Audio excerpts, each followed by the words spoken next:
রহমানির রহিম।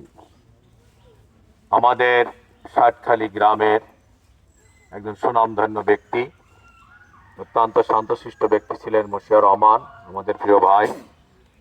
তার আজকে এই জানাজায় উপস্থিত সমবেত মুসল্লিগণ, প্রিয় আত্মীয় স্বজন যারা আছেন, বন্ধু বান্ধব যারা এসেছেন, আজকে যারা এখানে এসেছেন সবার প্রতি আমার আন্তরিক সালাম। আসসালামু আলাইকুম ওয়া রাহমাতুল্লাহ। ওয়ালাইকুম আসসালাম ওয়া রাহমাতুল্লাহ। আমরা আজকে অত্যন্ত মর্মাহত, শোকাহত এবং দুঃখিত তার মৃত্যুতে।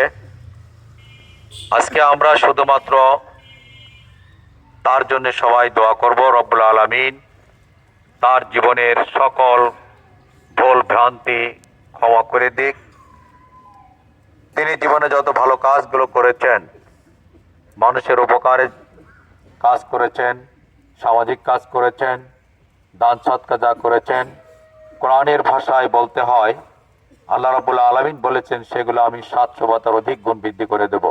সুবহানাল্লাহ। আমরা আল্লাহর কাছে দোয়া করি রব্বুল আলামিন সেগুলো বৃদ্ধি করে দিয়ে আগামী দিনে আলমে বারজাকে তিনি চলে গেছেন, যাকে আমরা কিছু সময় পরে দাফন কাফন করব। আল্লাহ রাব্বুল আলামিন যাতে তাকে জান্নাতের মেহমান হিসেবে কবুল করে নেয় এবং তাকে তার মেহমানখানা কোরআনের ভাষায় যেটা বলা হয়েছে ইল্লিনে যেন তাকে মেহমান হিসেবে কবুল করে নেয়, সে দোয়া আমরা সবাই করি। আমিন। আর আজকে যারা উপস্থিত হয়েছেন, আত্মীয় স্বজন, সন্তান সন্ততি যারা আছেন, আল্লাহ রাব্বুল আলামিন তাদের সবাইকে ধৈর্য ধারণ করার তৌফিক দান করুন। আমিন।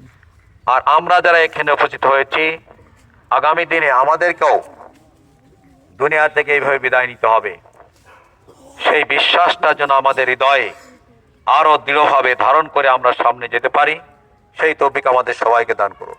আমিন। সবাইকে ধন্যবাদ। আসসালামু আলাইকুম ওয়া রাহমাতুল্লাহ। ওয়ালাইকুম আসসালাম ওয়া রাহমাতুল্লাহ।